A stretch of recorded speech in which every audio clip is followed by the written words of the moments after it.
தவிக மாவட்ட செயலாளர் பார்த்திபனுடன் வந்திருந்த நிர்வாகிகள் நியூஸ் தமிழ் செய்தியாளர் மீது அத்துமீறலில் ஈடுபட்டுள்ளனர். தொடர்பான விவரங்களோடு இணைகிறார் நமது செய்தியாளர் ராஜேஷ். வணக்கம் ராஜேஷ், விவரம். நியூஸ் தமிழினுடைய அந்த கார் மீது எவ்வளவு நேரமாக அவர்கள் ஏறி நின்று கொண்டு அட்டகாசம் செய்யக்கூடிய அந்த காட்சியை நாம் ஒருபுறம் பார்த்துக் கொண்டிருக்கிறோம். செய்தியாளர் என்பவர்கள் யாருக்கும் எதிரானது கிடையாது.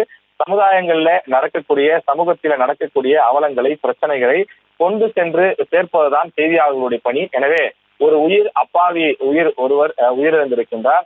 எனவே அந்த உயிருக்கு உரிய இழப்பீடு அல்லது நியாயம் கிடைக்க வேண்டிய தேவை இருக்கின்றது. எனவே உயிரிழந்தவர் யார், அவர் எதற்காக இந்த கூட்டத்திற்கு வந்தார், எனவே அவரது குடும்பத்தை சார்ந்தவர்கள் யார் உள்ளிட்ட விவரங்களை எல்லாம் அறிந்து கொள்ள வேண்டியதும் அவற்றை வெளிக்கொண்டு வர வேண்டியதும் ஊடகங்களுடைய கடமைகளில் ஒன்று. எனவே அந்த கடமையை செய்வதற்கு முற்பட்ட நியூஸ் தமிழுடைய செய்தியாளரை அவர்கள் கண்மூடித்தனமாக தாக்கி இருக்கிறார்கள். மேலும் கேமராவை எல்லாம் பிடுங்குவதற்கு முயற்சி செய்தார்கள் என்று சொல்கிறார்கள். எனவே இது போன்ற செயல்களிலே ஈடுபடுவது என்பது ஏற்றுக்கொள்ள முடியாத ஒன்று. நாம் இப்போதே வீடியோவில பார்க்கின்றோம்.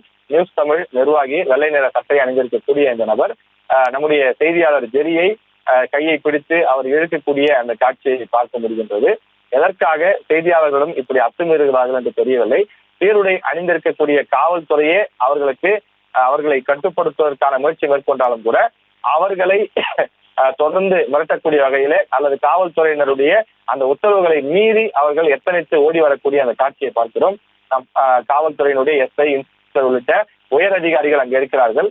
அவர்களை கட்டுப்படுத்த எவ்வளவோ முயற்சி செய்கிறார்கள். ஆனாலும் அவர்கள் அதையெல்லாம் மீறி துணிச்சலாக யாரையோ அடிக்க பார்ப்பதற்கு முற்படக்கூடிய அந்த காட்சியை நம்மால் பார்க்க முடிகின்றது. எதற்காக தமிழக வெற்றி கழகத்தினர் இப்படி ஒரே கட்டுப்பாடு இல்லாமல் நடந்து கொள்கிறார்கள் என்பது ஒரு பெரும் கேள்வியாக இருக்கிறது. ஏற்கனவே அந்த கட்சியினர் மீது வைக்கக்கூடிய குற்றச்சாட்டுகள் என்பது என்னவென்று சொன்னால், அவர்கள் ஒரு ஒழுங்கற்ற கூட்டமாக இருக்கிறார்கள். தொடர்ந்து இளைஞர்கள பட்டாளமாக இருக்கக்கூடிய நிலையில அவர்கள் துடிப்போடு இருக்கிறார்கள், அது மாற்று கருத்து இல்லை. ஆனால் அவர்கள் கட்டுப்பாடு இல்லாமல் இருக்கிறார்கள். அதிமுகவோ திமுகவோ அல்லது மற்ற எந்த கட்சிகளோ என்று சொன்னால் அந்த கட்சியினுடைய தலைவர் அல்ல, ஒரு மாவட்ட செயலாளர் குரல் கொடுத்தாலே அந்த நிர்வாகிகள் கட்டுப்பட்டு நிற்பார்கள். செல் என்று சொன்னால் சென்று விடுவார்கள். ஆனால் தமிழக வெற்றி கழகத்தை பொறுத்தவரையிலே அது போன்ற ஒரு ஒழுங்கு, அது போன்ற ஒரு கட்டுப்பாடு என்பது இல்லை என்பது பல்வேறு கட்சியினர் வைக்கக்கூடிய குற்றச்சாட்டாக இருக்கிறது. எனவே அதற்கேற்ப அவர்களுடைய செயல்பாடு இன்றைய தினம் நடைபெற்றிருப்பதை பார்க்க முடிகின்றது. செய்தியாளருடைய கேமராவை பிடுங்க முயற்சி செய்வது, செய்தியாளர்களை அடிக்க பாய்வது, அவர்களை பேட்டி எடுக்க விடாமல் தடுப்பது, இது போன்ற பணிகளிலே அவர்கள் ஈடுபடுகிறார்கள். நாம் இந்த தமிழக வெற்றி கழகம் மட்டுமல்ல, அது திமுக மாநாடாக இருந்தாலும் அதிமுக மாநாடாக இருந்தாலும் நாம் தமிழர் கட்சியாக இருந்தாலும் எந்த கட்சியினுடைய பொதுக்கூட்டமாக இருந்தாலும் அங்கு நடைபெறக்கூடிய தவறுகள் அல்லது அங்கு நடைபெறக்கூடிய உணவு கொடுக்காமல் இருந்தாலோ தண்ணீர் பற்றாக்குறை இருந்தாலோ எந்த கட்சி மாநாடாக இருந்தாலும் எந்த கட்சி பொதுக்கூட்டமாக இருந்தாலும் அவற்றை நாம் பேட்டியாக எடுத்து போடுவதுதான் வழக்கம். அவற்றை நாம் பல இடங்களிலே செய்து கொண்டிருக்கிறோம். எனவே அது போன்று இங்கே ஒரு உயிர் பறி போயிருக்கிறது. எனவே அந்த உயிர் பறி போனதற்கு காரணம் என்ன, அவர் யார், அவருடைய பின்புலம் என்ன என்பதை வெளிக்கொண்டு வர வேண்டிய தேவை இருக்கிறது. கரூரில் கூட அவ்வளவு பெரிய துயர சம்பவம் நடைபெற்ற பிறகு அத்தனை குடும்பங்களுடைய பின்புலங்கள், அவர்கள் எந்த அளவுக்கு பாதிக்கப்பட்டிருக்கிறார்கள் உள்ளிட்ட பல விஷயங்களை செய்தியாளர்கள் கொண்டு வந்து சேர்த்த பிறகுதான் அது வெளி உலகத்திற்கு வந்து அவ்வளவு பேரும் ஏழை அடிப்படை குடும்பங்களை சார்ந்தவர்கள் என்பது வெளி உலகத்துக்கு தெரிய வந்தது. பிறகு தமிழக வெற்றி கழகத்தின் சார்பிலே ஒரு நிவாரணத் தொகை அறிவிக்கப்பட்டு கொடுக்கப்பட்டது.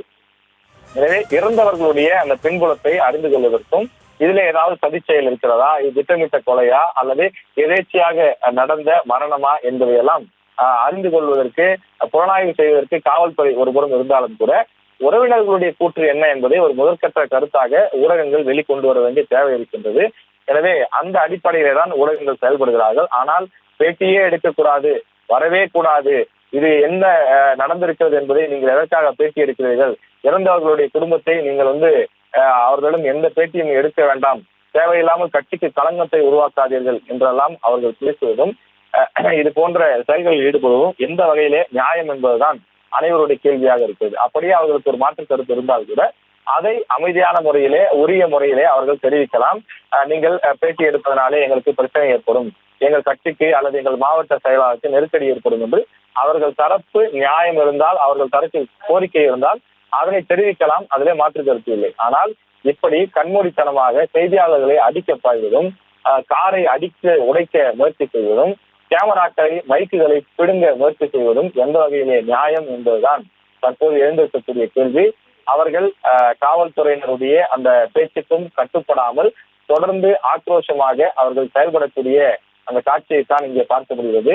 தமிழக வெற்றி கழகம் என்று சொன்னால் ஒரு கட்டுப்பாடுடன் இயங்கக்கூடிய கட்சி இயக்கும் என்ற பெயரை அவர்கள் எடுக்க வேண்டும். அதற்கு மாறாக இது ஒரு ஒழுங்கற்ற கூட்டம் என்ற அவப்பெயரை எடுக்கக்கூடாது என்பதுதான் அனைவருடைய ஒரு வலியுறுத்தலாக இருக்கின்றது.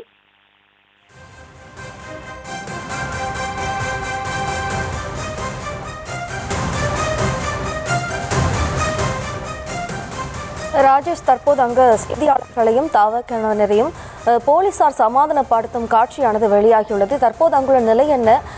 தாவைக்காவினரா கட்டுப்படுத்தப்பட்டனரா?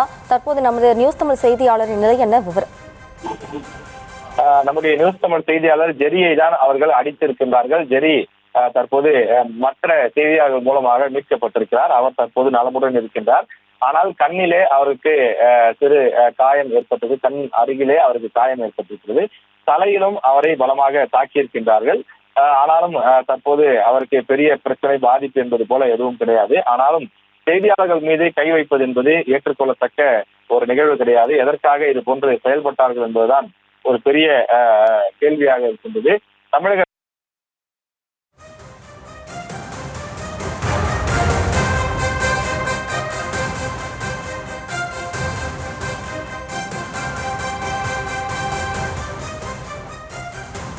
தற்போதைய விவரங்களுக்கு நன்றி ராஜேஷ்.